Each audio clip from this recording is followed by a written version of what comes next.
Today's topic is positive economics and normative economics. As we all know that economics is a science. Economics एक social science है जिसको दो parts में divide किया गया है, positive science and normative science. Economics को हम दो तरीके से study करते हैं. एक ये कि एक्चुअल सिचुएशन क्या है, एट प्रेजेंट चल क्या रहा है, उसके हिसाब से अगर हम स्टडी करते हैं तो वो पॉजिटिव साइंस कहलाती है. और क्या होना चाहिए, आइडियल सिचुएशन लेके अगर हम स्टडी करते हैं तो उसको हम नॉर्मेटिव साइंस बोलते हैं, या पॉजिटिव इकोनॉमिक्स, नॉर्मेटिव इकोनॉमिक्स. पहले हम एग्जाम्पल देखेंगे. देखिए, पॉजिटिव इकोनॉमिक्स मतलब, for example, prices in an Indian economy are constantly rising. Indian economic system में जो प्राइसेस हैं वो लगातार बढ़ रहे हैं. तो ये एक करंट सिचुएशन है हमारी कंट्री की, ये हमारे देश की सिचुएशन है जो एग्जैक्टली चल रही है. Second example, there are inequalities of income in our economy. हमारी कंट्री में इनकम की इनइक्वालिटीज़ हैं, यानी कि सभी को एक समान इनकम नहीं मिल रही है. तो ये भी एक रियल लाइफ सिचुएशन है. तो जब हम रियल लाइफ सिचुएशंस को स्टडी करते हैं, यानी कि व्हाट इज़ क्या है, व्हाट वाज क्या था और क्या होगा, मतलब एग्जैक्टली जो सिचुएशन कंट्री की है, थी या होगी, उसको हम पॉजिटिव इकोनॉमिक्स बोलते हैं. और क्या होना चाहिए, जैसे India should take steps to control rising prices. India को स्टेप्स लेने चाहिए बढ़ते हुए प्राइसेस को कंट्रोल करने के. तो ये एक आइडियल सिचुएशन है कि ऐसा होना चाहिए. Secondly, income inequality should be reduced. ये जो इनकम में असमानताएं हैं ये कम होनी चाहिए. तो ये क्या होना चाहिए, क्या एक अच्छी सिचुएशन होनी चाहिए, अगर उस एंगल से हम स्टडी करते हैं तो वो नॉर्मेटिव इकोनॉमिक्स होता है. Means what ought to be, क्या होना चाहिए, व्हाट शुड हैपन, क्या होना चाहिए, व्हाट शुड हैव हैपन, क्या हुआ था. ठीक है, क्या होना चाहिए था, सॉरी. सो क्या है एग्जैक्टली और क्या होना चाहिए, this is the basic difference between positive economics and normative economics. तो मतलब क्या है पॉजिटिव का, it deals with what is और how the economic problems are actually solve. क्या प्रॉब्लम है और कैसे इकोनॉमिक प्रॉब्लम सोल्व होती हैं, this study is called positive economics. And it deals with what ought to be, क्या होना चाहिए, और या फिर how the economic problem should B solve. अगर कोई इकोनॉमिक प्रॉब्लम हो गई है तो वो कैसे सॉल्व होनी चाहिए, this is called normative economics. अब ये क्योंकि एक्चुअल सिचुएशन है तो ये वेरीफाई की जा सकती है एक्चुअल डाटा के साथ मैच करके. जैसे हमने एग्जांपल पढ़ा था कि इंडियन इकोनॉमी में प्राइसेस बढ़ रहे हैं. ठीक है, ये एक्चुअल सिचुएशन है, लेकिन इसी का हम डाटा भी कलेक्ट कर सकते हैं कि पहले क्या प्राइस था, अब क्या प्राइस हुआ है. Then we can verify the data कि पुराना प्राइस क्या था, नया क्या है, तो ये चेंज आ गया है. बट ये क्या होना चाहिए, प्राइसेस को कंट्रोल करना चाहिए, तो क्या हम इसे वेरीफाई कर सकते हैं? नहीं, ये चीज़ें वेरीफाई नहीं हो सकती क्योंकि ये एक आइडियल सिचुएशन है केवल कि ऐसा होना चाहिए. पर्पस, पॉजिटिव इकोनॉमिक्स का मेन पर्पस है कंट्री की रियल डिस्क्रिप्शन को दिखाना, एग्जैक्टली डिस्क्राइब करना कंट्री की इकोनॉमिक एक्टिविटीज़ को. एंड इसका पर्पस है टू डिटरमाइन द आइडियल्स, केवल एक आइडियल सिचुएशन बताना कि क्या सिचुएशन सही है, क्या होना चाहिए. Suggestive, it is based upon facts and does not suggestive. ये केवल फैक्ट्स हैं, ये सजेशन नहीं है, और ये केवल सजेशन है, फैक्ट्स नहीं है. It is based upon individual opinion, सबकी राय अलग हो सकती है. मैं ये कहूँ कि कंट्री में ऐसा होना चाहिए, आप कुछ और कहेंगे ऐसा होना चाहिए. तो it is based upon individual opinion and therefore ये सजेस्टिव है, हम केवल सजेशन दे सकते हैं कि ऐसा होना चाहिए, वैसा होना चाहिए.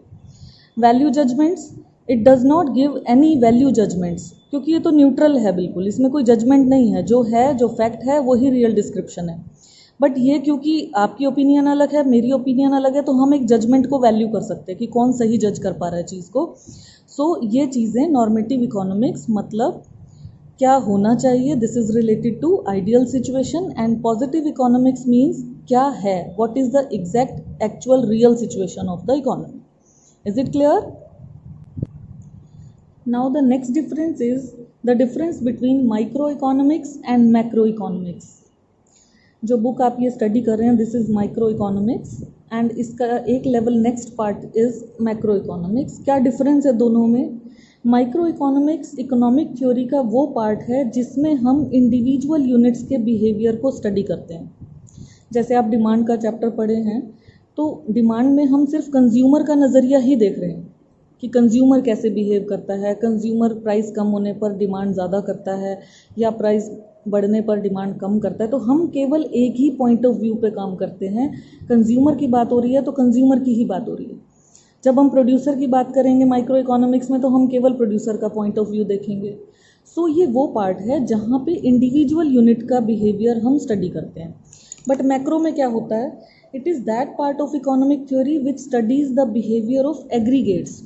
कंट्री में टोटल जितने कंज्यूमर्स हैं, अगर मैं कंज्यूमर की बात करूँ तो complete the total consumers of the country are taken under macro economics.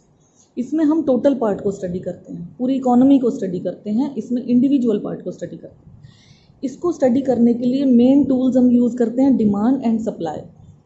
इसको स्टडी करने के लिए हम मेन टूल्स यूज़ करते हैं aggregate demand and aggregate supply. Aggregate का मतलब होता है टोटल, तो कंट्री की टोटल डिमांड्स और कंट्री की टोटल सप्लाई, इन दोनों को कंसिडर करके हम कोई रिजल्ट निकालेंगे। इसमें इंडिविजुअल डिमांड और इंडिविजुअल सप्लाई को लेके कंक्लूड करेंगे।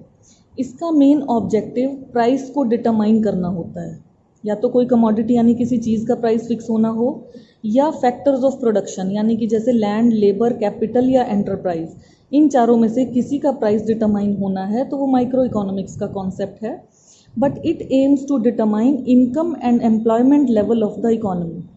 मैक्रो इकोनॉमिक्स में कंट्री का इनकम लेवल क्या है, कंट्री में एम्प्लॉयमेंट का लेवल क्या है, इस चीज़ को डिटरमाइन किया जाता है। डिग्री ऑफ एग्रीगेशन यानी टोटल, मैक्सिमम टोटल क्या हो सकता है।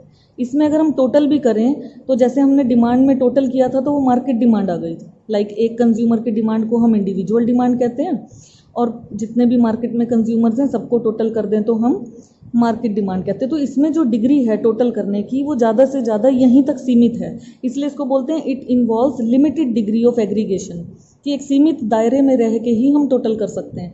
लेकिन ये क्योंकि पूरी कंट्री की बात है तो it involves highest degree of aggregation. इसमें टोटल की डिग्री भी हाईएस्ट है, यानी aggregate demand is derived for the entire economy.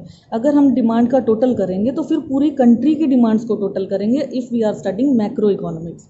Micro में डिमांड का मैक्सिमम लेवल मार्केट की डिमांड तक है, बट मैक्रो में जो टोटल का लेवल है वो कंट्री के लेवल पे बात होती है।